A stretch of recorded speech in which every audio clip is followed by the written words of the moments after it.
So you want to get started on YouTube or TikTok? Well, you've come to the right place because that's exactly what we're going to talk about today.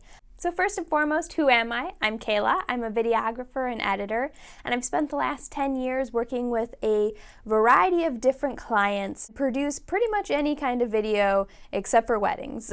So I have a lot of expertise in getting started with these channels, so that's what I'm hoping to impart on you today is where to get started so you don't feel so lost when you're about to embark on this new chapter in your marketing.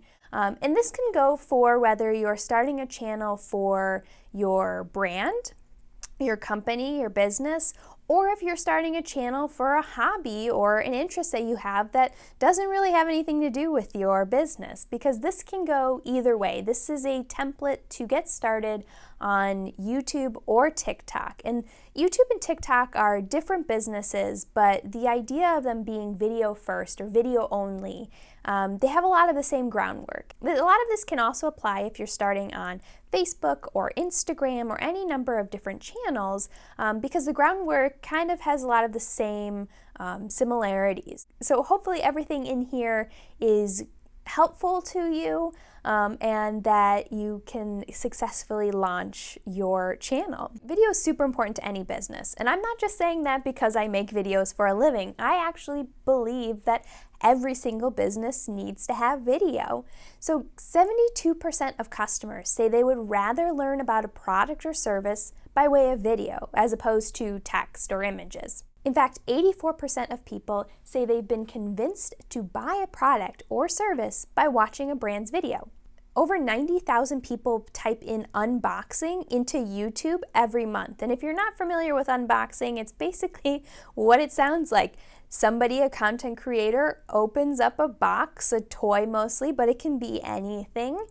They open up the box, they show their viewers what's inside, and that's the video. And people love watching these, especially children. If you have small children like I do, you'll find that a lot of times that's what they're watching on YouTube because it's interesting. It engages them in what the product is and what they can expect when they order it themselves and unbox it themselves. 55% of people view online videos every day.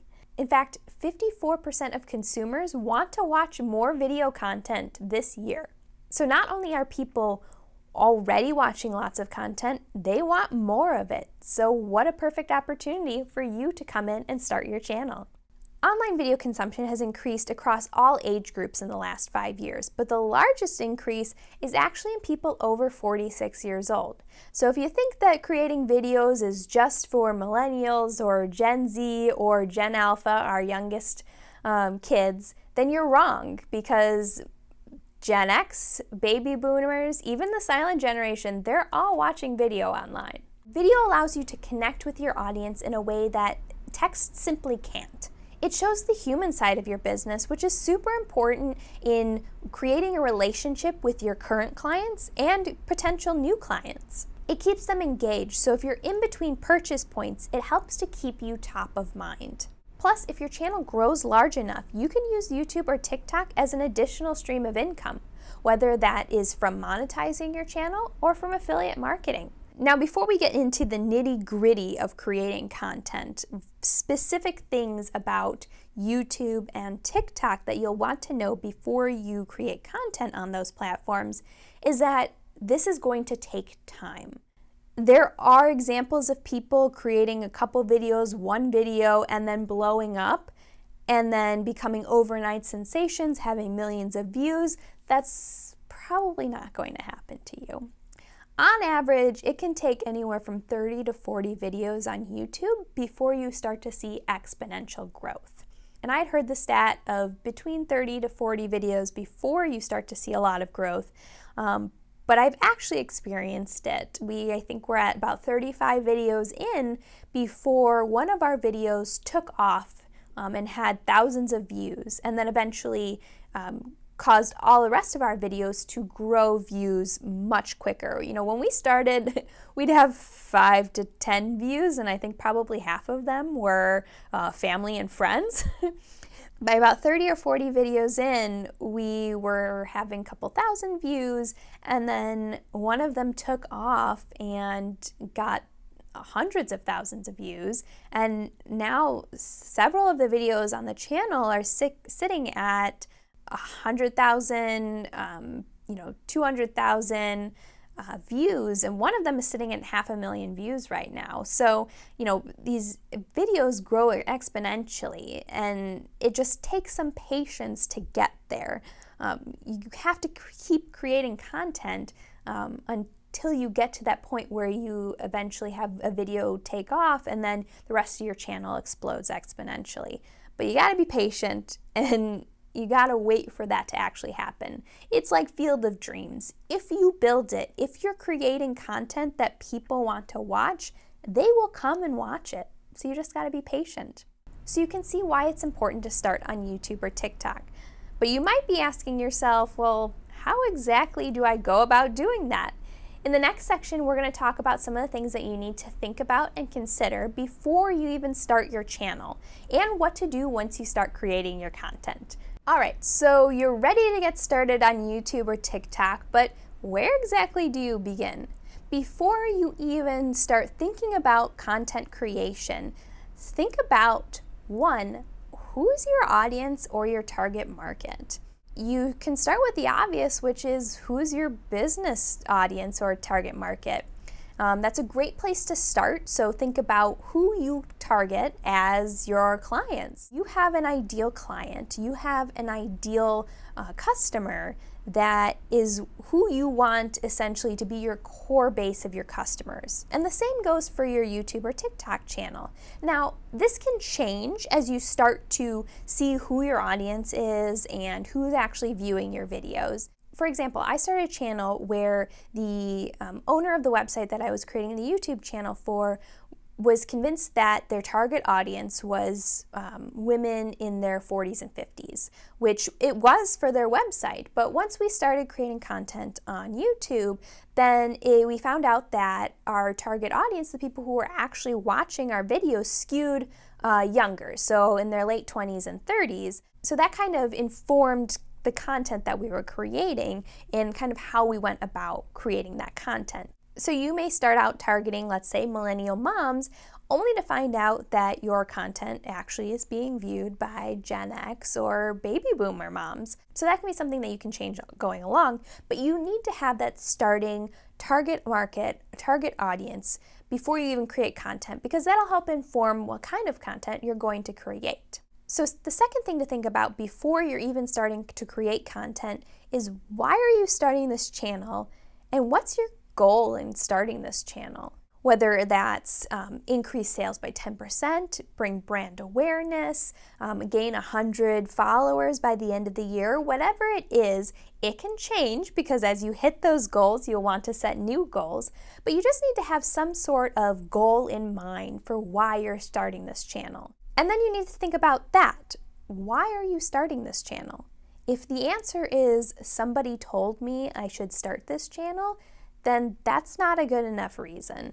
You need to have some reason that resonates with you around why you're starting this. Otherwise, it's just going to become a burden, and you're not going to want to do it anymore, and it's going to become a chore. And if you're on camera, it's not something you can pass along to a VA. There should be something that resonates with you and that would resonate with your audience. So I want to start this channel because I feel so strongly about helping female entrepreneurs, and I know a lot about insurance, and I want to help women entrepreneurs navigate that field. So that can be a reason why you start it, because you have something that you want to share with people, and that's a valid reason.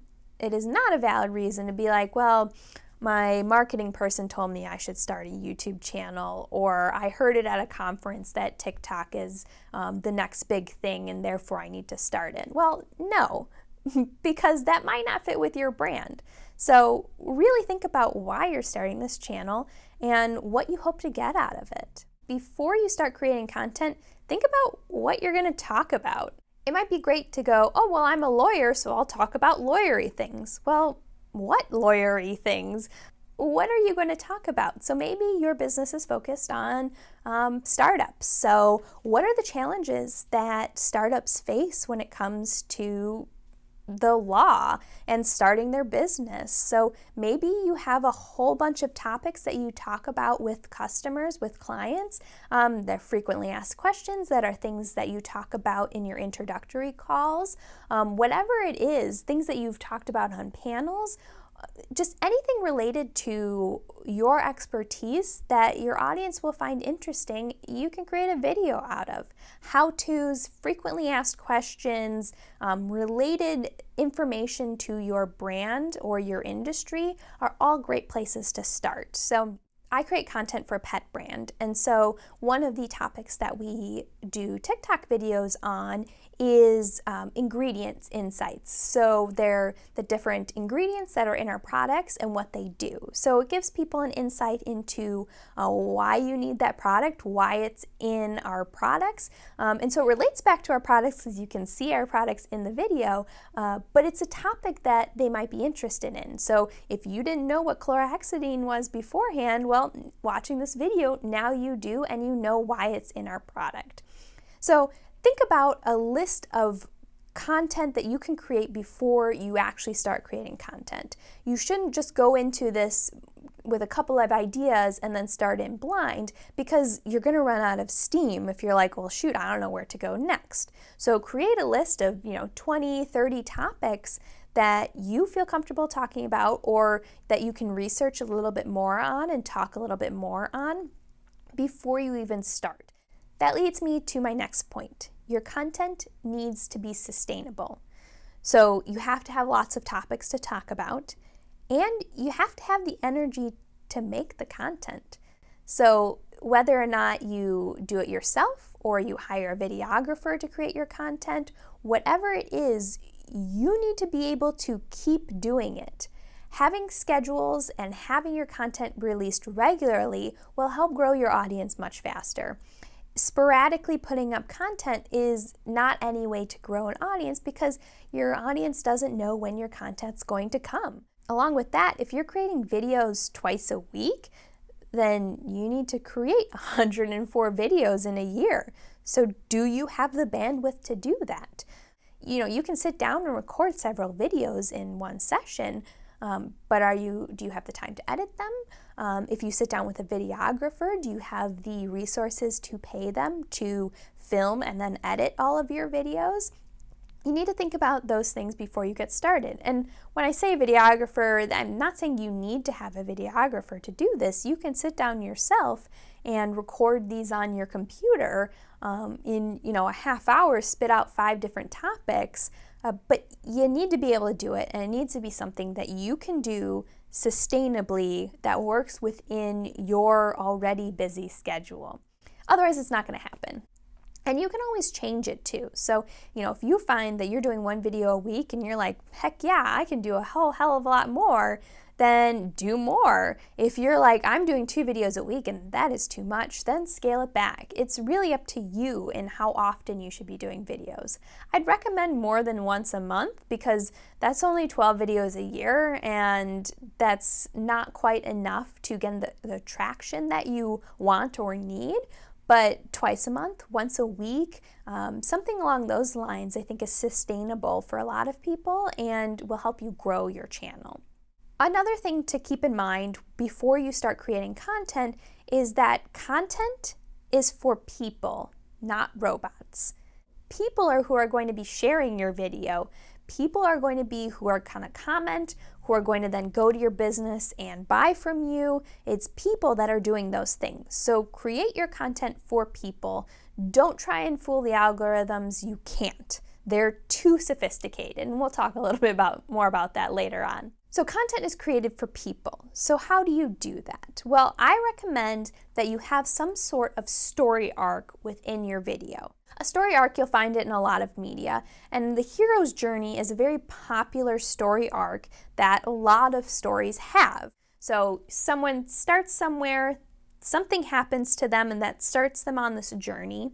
They go through trials and tribulations, they do things wrong, they do things right, and then they come out victorious at the end, and then they get back to where they started, but they're a different, changed person. So the story arc, the hero's journey, changes them in the end, and they've learned something from it. And you may be thinking, well, Kayla, that sounds really elaborate to put in my 3 tips for buying car insurance video. And yes, it does sound a little overwhelming, but it doesn't have to be that specific. Humans, people, us love stories. So including a story in your video about car insurance is going to draw people in. Not only does it add the human element to your story, to your video, but it also shows your expertise, because you can talk about your clients and how you helped them through that hero's journey and why somebody should trust you, because you know what you're talking about. And that's what you want, because there's a reason why they're viewing your channel, because they want to see an expert talk about a topic. So the other thing about what kind of content to create is that people love lists. People love lists because it gives a predictability. Again, that arc, people know where things are going. It's giving that story. And they can keep watching because they'll go, okay, well, we're on tip 4. I want to know what tip 5 is. And so it kind of keeps people engaged. People like things in lists. So those are all the things you need to keep in mind before you start creating your content. But what about the nitty-gritty details about getting started on YouTube? YouTube has 1.7 billion unique monthly visitors a month, which makes it the second most visited website after its parent, Google. And the third most Googled thing is YouTube. So lots of people are there. So you should be too. So we've talked about what you need to do before you start creating content. So what are the nitty-gritty details about creating content on YouTube? Well, first and foremost, I kind of touched on this already, but YouTube knows what's in your video, so don't try and fool it. Their own engineers don't 100% know how its algorithm works anymore because it's so sophisticated. You need to create content for people because the algorithm watches your video and knows exactly what's in it. Don't try and fool it. You're only gonna make people who are trying to watch your video mad by trying to fool the algorithm. Use keywords as a way to help inform your viewer about what they're going to view, not as a way to trick or force the algorithm into showing your video to somebody that maybe isn't 100% interested in your video, because YouTube will show your video to the people that are interested in it. If you don't believe me, go to a YouTube homepage and go to it on one browser and then go into it on incognito mode or private mode, and then see how different it is. Because YouTube's homepage is different for every single person. There are no two that are alike because no two people are alike. Their browsing histories are different. YouTube and Google know what you've been searching. They know what you're interested in. So they're going to try and deliver videos that are interesting to you or are things that you searched. So trust the algorithm in knowing that they want to deliver your video to the interested parties. So create videos for your target audience, and YouTube will eventually deliver them to your target audience. Your title should be slightly clickbaity, and I say that meaning it should be kind of sounding a little clickbaity, but true. So for instance, like I said, I did the Catitude Daily channel and it was cat videos, and I did videos such as 5 facts about Siamese that you didn't know. Now, I'm being presumptuous in saying that you didn't know about them, but if you're somebody that likes cats, that might come across as a challenge to you, being like, they don't think I know these facts about Siamese cats, well, I'm going to watch it and prove them wrong. Or, oh, I'm interested in Siamese cats. I want to watch this video and see if I find anything useful in my repository of Siamese cat knowledge. It's issued as a challenge, but that's exactly what's in the video, is 5 facts about Siamese cats. So it's a true title, but I'm adding in that clickbaity factor to kind of entice somebody into wanting to click. So think about the types of videos that you click on. What are their titles? What are their thumbnails? Because the thumbnail is an extension of that title. So the title is something about the video that's enticing me to want to watch it, and then the thumbnail is kind of supplemental materials. Thumbnails are small, but you can use that area to put more text, to give more context to your video. So use your thumbnail and your title to give context to the human who's going to watch your video about why they should click and why they should pick your video over somebody else who's in the list of videos that have come up for them when they've searched something or when they're on their home page. When you're creating your thumbnails, they should be eye-catching, and then they should also tie all of your videos together. So using something like Canva to create a theme gives your channel a holistic view and kind of ties them all together, and that they all go together as part of your brand. The description is a great place to flex your SEO and put links to your website, your other social channels, put a description about you in every single one of your descriptions. YouTube has a lot of room in their descriptions, so use it for your advantage and put information that might be supplemental to your video.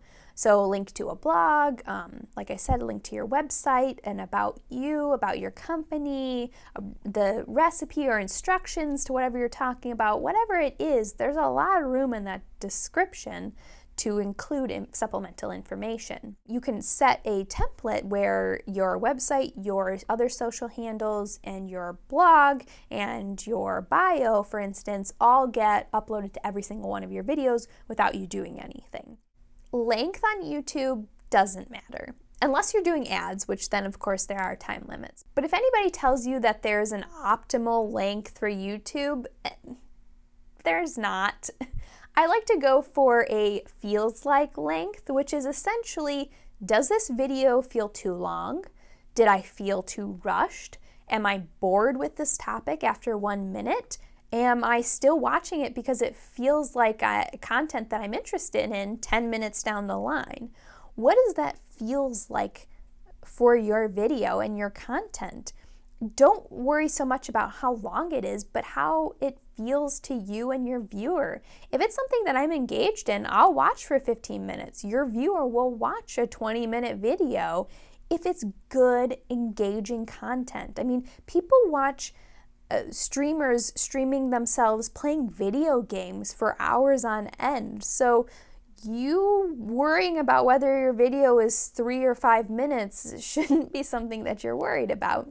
And you'll find out really quickly if people are continuing to watch your videos. So YouTube has a lot of really great analytics in the back end, and you can see where people start to drop off from your videos. So you can take that information and go, okay, well, people are stopping to watch at this point. I started talking about this at that point, so that's clearly something people aren't interested in, or I pretty much had wrapped up my point at this point and I'm kind of rambling here and I get why people dropped off. So it's a great way to see where people are dropping and then how you can alter your content going forward. You'll want to shoot horizontally. So this video is horizontal. It's 16 by 9, 1080 by 1920. Those numbers mean nothing to you. Don't worry about it. It's horizontal. It's what a TV is today. That's what YouTube's video format is, and that's what you want to shoot in. If you shoot in a square or vertical way, there's going to be these ugly black bars on the side of your video, and nobody wants that.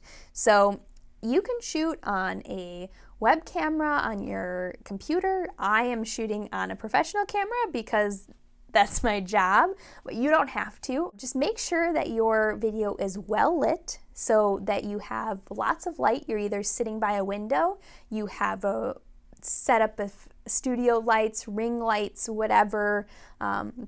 Floodlights that you bought from Home Depot work really well. Just lots of light to make sure that people can see what you're showing them. If it's, your face, if it's something that you're demonstrating, whatever it is, it needs to be well lit so that people can see it. And then you also need to have good sound. I'm wearing a lavalier microphone.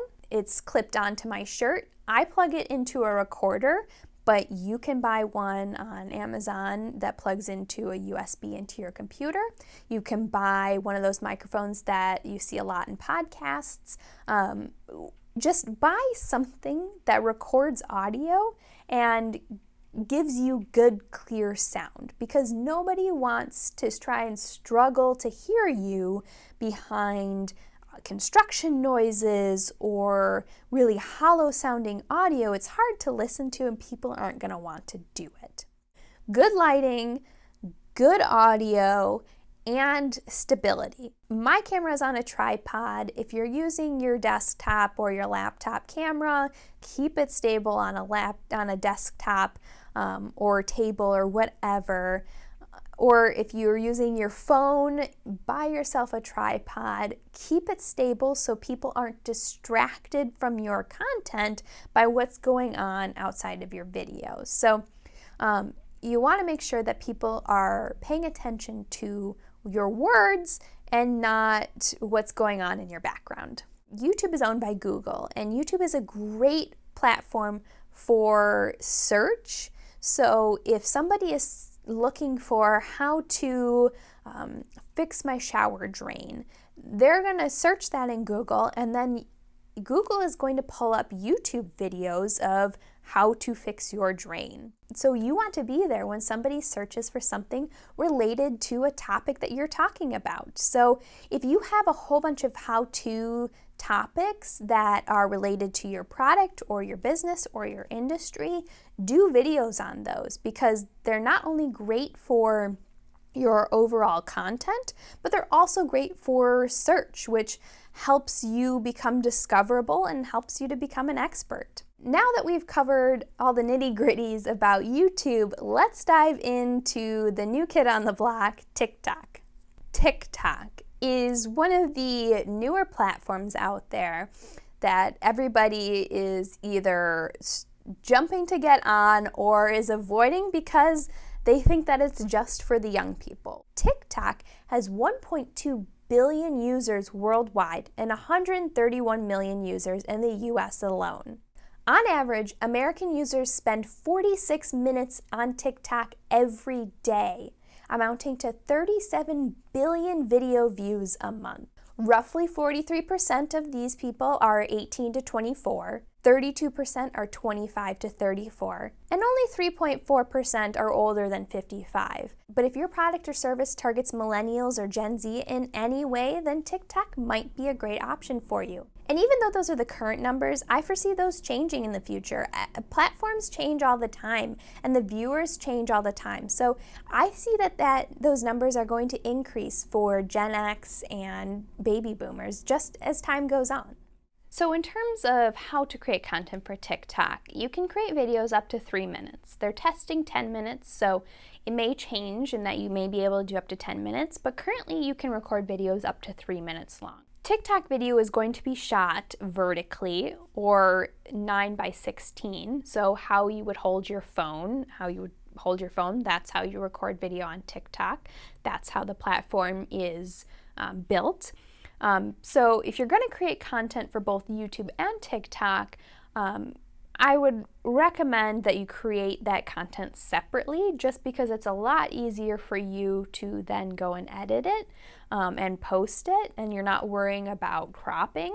But if you need to record them at the same time, I would record your YouTube video, horizontally, and then film it far enough back so then you can crop into a vertical that isn't going to miss anything that you need. So like for instance, I could crop this to just be my head right here, and you don't get my computer in the background, but that's not as important to my content, because what's really important is being able to see me and the words that I'm saying. So while I would recommend you shoot them separately, you can crop from YouTube to TikTok. I wouldn't recommend going the other way, because you'll distort the video, because you're going to be zooming in on the video for YouTube, and it's most likely not going to look good enough. So I would recommend going from YouTube to TikTok and not vice versa. That being said, TikTok's quality it doesn't need to be as good as YouTube. You know, a lot of people do kind of down and dirty recording just on their phone. They're just sitting in bed recording themselves. There's no microphone, or you'll have people who have their headphones plugged in and are using the mic from their headphones. As long as people can hear you and kind of have a good idea of what's going on, the quality doesn't have to be quite as stable as it does on YouTube, or it should be on YouTube. Your content can be well produced on TikTok. I'm not saying it shouldn't be. You know, having good lighting, good audio, and stability is important on TikTok as well. It helps people not get distracted by something that they shouldn't be in your video. But you have lots of creators that just record straight from their phone and then upload. So don't think about needing to be as polished on TikTok. Just get your content out there. That being said, you can have a little bit more fun on TikTok. So because it's kind of this, you know, we're friends, you're in my living room or my bedroom or my kitchen and I'm recording on my phone, it's kind of a little more casual and friendly. And you can have a little bit more fun with it. You know, there's a lot of trends that happen on TikTok, so take advantage of those and have fun in a way that you might not on YouTube.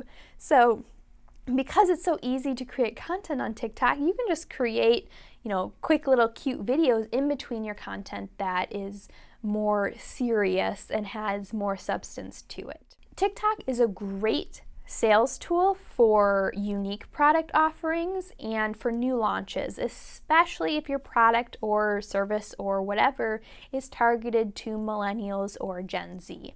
I am guilty of this. I know a lot of people are guilty of this, of buying things because they saw them on TikTok. So, you know, if you have something cool to showcase or you have new products that launch every month, every quarter, whatever, showcase them on TikTok because people want to see them. For instance, there's one creator that creates children's clothing with this really cute these really cute fabrics that change all the time, and they're kind of unique. Like she had one that was emo bands from the 2000s. I bought one that was like Starbucks cups and frappuccinos.